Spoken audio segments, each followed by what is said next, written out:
Thanks so much. You know, my favorite part about that is this is my third time now speaking at one of the TechTO events. And the first time I think was in November of 2014, about 2 months after we launched the company, and not a single hand in the room went up. So fun to see that, and thank you all for being here. I also have one disappointment tonight, which is I usually start this because Jason Goldlist, one of the folks that runs TechTO, is on our team, usually start by putting up a picture to make fun of Alex and Jason, but Jamie already stole the show with that earlier tonight. But I think a huge thanks just one more time to Alex, Jason, and the whole TechTO team that have built in the last 3 years just an incredible community of people that care about building technology companies here in Toronto. And I think maybe we'll give them one more round of applause if we can.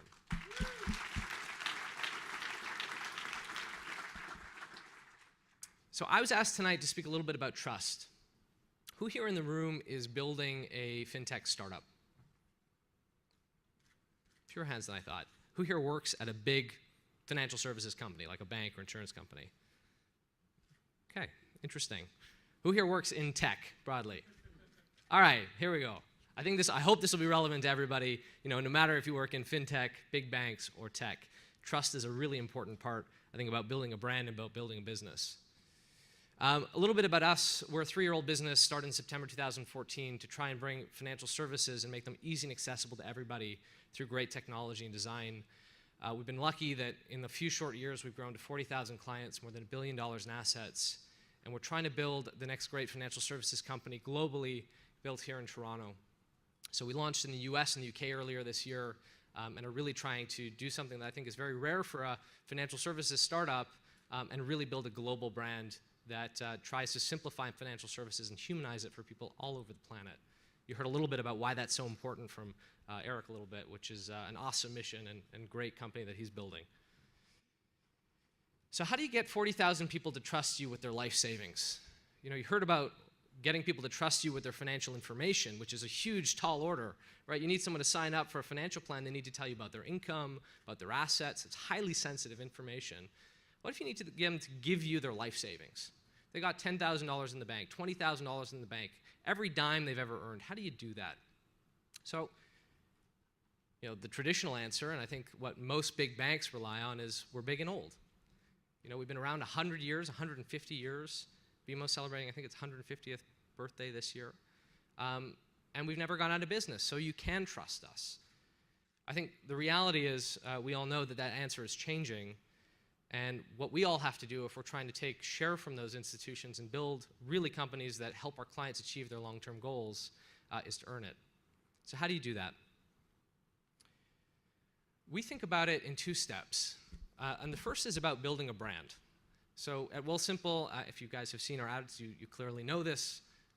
We have made the deliberate decision to invest in building a brand. We think that very few financial services companies really speak to or resonate with their clients because they stand for their best interests and can relate to the problems that their clients are facing every day. So we think that's a huge opportunity to create a brand that does exactly that.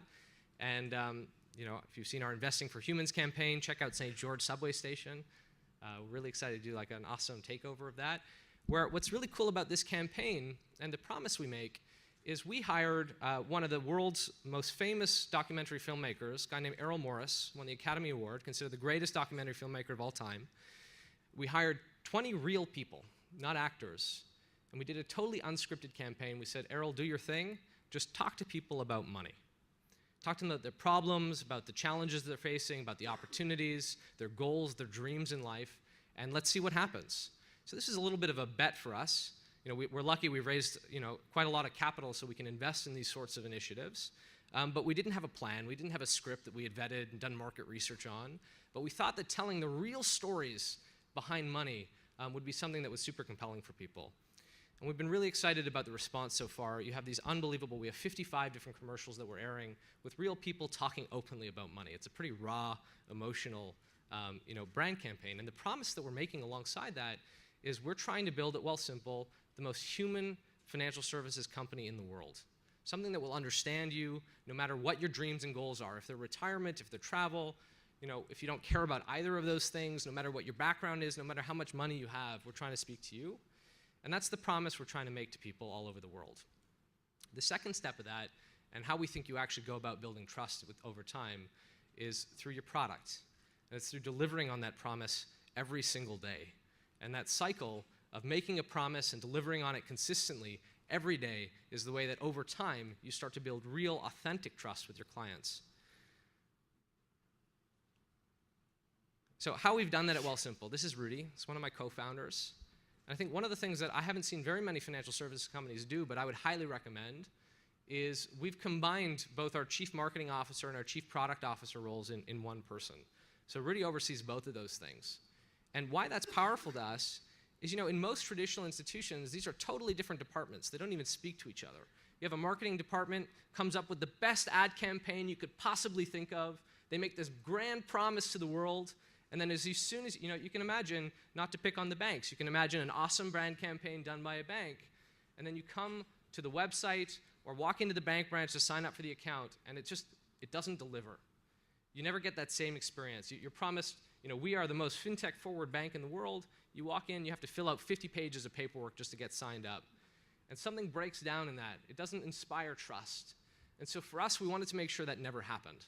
So we combined these two roles, and the idea was if it's one person, they'll always make sure that the brand we're putting out or the promise that we're putting out into the world through brand, we're always living up to in the way we do it with product every single day. I think that's an interesting structure for other startups and even big institutions to try to make sure those things are always consistent and tied together. So brand and promise, right? Brand and product. So to be more helpful to maybe some earlier stage companies here that don't have the sort of resources we've been lucky to acquire, how do you do it when you're just starting out? So you can imagine when we started the business 3 years ago, we came out with this great promise. We're going to make financial services, we're going to make investing easy and accessible to you. The first question we got was, great, how many clients do you have? None. How many assets do you have? None. Why should I trust you with my life savings? That was a really hard question to answer. It's a lot easier now. We've been fortunate to grow quickly. I think the only way to overcome this, if you are looking to build a fintech startup where trust is important, is you got to hustle. You got to overcompensate for all the product glitches and problems that you're going to have when you launch, and there will be lots with hustle. A couple quick short anecdotes to hopefully be actually like a little bit practical and helpful to those out there. So one, I used to try, when anyone would sign up for Wealthsimple on our website or our mobile apps, I'd try and call them within 30 seconds of signing up to deliver a magic experience.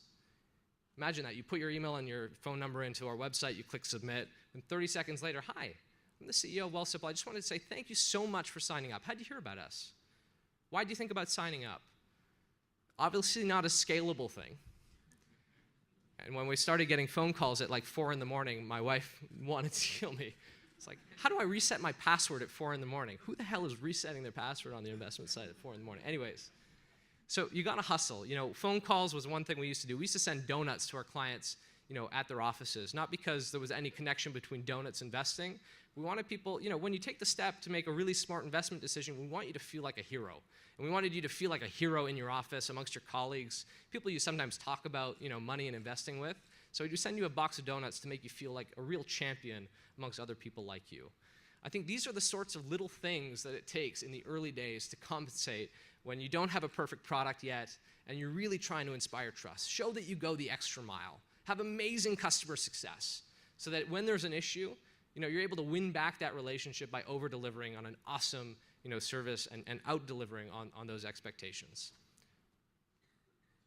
So those are the 3 ways we've kind of figured out how to build trust in 3 years. I hope many of you, if you haven't started fintech startups and are thinking about it, go out and do it. I think it's the most exciting time in the world to be working in financial services. The sort of change we will see in the next 10 years will totally transform the industry. And I think we're going to do that here from Toronto and take those great companies and build them all over the world. So, come on and let's go do that together. And thank you.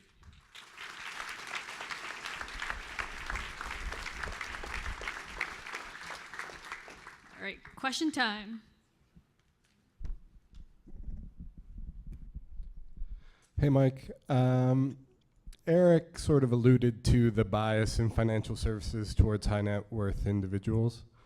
Do some math, divide a billion by 40,000, that's not your market. The regulatory environment locks up a lot of things from the regular consumer. Do you think that's ever going to change, opening up more sophisticated products to the retail investor? I think it's changing very quickly. Our clients range in age from 18 to 102. They range in assets from $1 to 10 million or more. So we really cover a pretty broad spectrum of clients out there. One of the challenges of working in financial services is you operate in a highly regulated environment. And I encourage anyone that thinks about this space, you have to respect the regulation. However, I think the approach that a lot of incumbents take is the wrong one. They say, these are the rules, these are the frameworks, we've got to stick to exactly as they've been written and never question them. The way we've engaged with regulators is we say, this is the intention or the spirit of the rule that you've written. There's all sorts of problems with it. For instance, all sorts of rules around suitability assessments, which is, before you invest for a client, you got to meet with them, make sure that whatever investments you're putting in them are actually good for their goals. Problem was the only way you could do that historically was to meet them in person, do a 10-minute, 20-minute, hour-long conversation. Millennials don't want that. Young professionals don't want. In fact, growing number of people just don't want to meet with you in person. Second of all, if you have to do that, the only people you could service would be $1 million or more in terms of their asset size. So we went to the regulators with that problem, and we said the result is that people of modest assets don't have access to financial advice. You don't want that. We don't want that. How do we work together to fix that problem? And what we found, and I give a huge hat tip to Canada, because we operate now in 3 geographies, we see the regulators all over the world. They're incredibly forward-thinking here. They want to work with fintech startups that are trying to solve these problems. And I think the approach you need to take is go work with them. Don't try and butt heads with them. Go talk to them about the problems you're seeing and the solutions you think you can bring to market. It'll open up an enormous tailwind and an opportunity for you to be on the front edge of that. Great. Take a question from that side of the room. Hi there. How are you going to survive your first major market correction? At the back, okay. Cool. So we get this question a lot. How are we going to survive our first major market correction? And I think the criticism usually is accompanied with traditional financial advisor has a book of 300 clients. When a financial correction happens, they go and they meet with each of their clients, they coach them, try and keep them with their plan. The reality of how that plays out in practice is financial crisis happens, advisor picks up the phone, they call their top 10 clients. They do everything they can to keep their top 10 clients. Everybody else is kind of an afterthought. How we're changing that is the way we engage with our clients. So we don't meet with them in person, but about a third of our clients log into our website or our apps, read content on our website, or check out our, engage with us on social media every single day. It's a very different way of engaging with clients. We're not sitting down with them once a quarter. We're not taking them golfing. But through that, we have the opportunity to help shape behaviors, help educate them, get them smarter, more disciplined about their investments over time. And that's our opportunity and also our obligation. So that when that next crash happens, and it will, our clients are going to be smarter because we've used that to help them out. Hey, Mike. Congrats on the recent launch in globally, UK, US as well. Can you talk a bit more about how you're planning to win in those markets, and how we are going to win against Betterment, Wealthfront, etc.? Yeah. So, unlike Canada, we're one of the earlier players here, and we're lucky we have a pretty big market lead in the space. In the US, we launched quite a number of years after several players and are coming from behind. How are we going to win? That's the question. Our view is we're going to just do what we're doing here, which is focus on our clients. Even Betterment, which has been around about 8 or 9 years now and is a wonderful company, we think is a great kind of player in the market, has about 10 billion in assets. We managed to grow a lot faster in a much smaller market. We think it's because we're getting a few things right, especially around building a brand that really resonates with people. The idea of simplifying financial services. Most people know they should invest. They know it's a smart thing to do. But hell, it's too complicated, I'm too lazy, or I just don't know where to begin.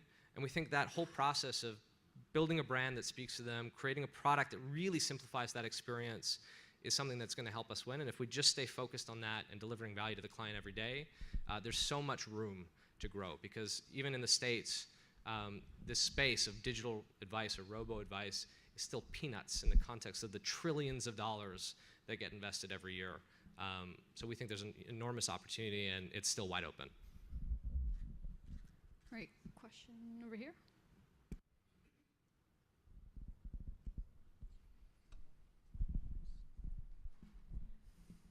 Regarding the investment strategy that you have,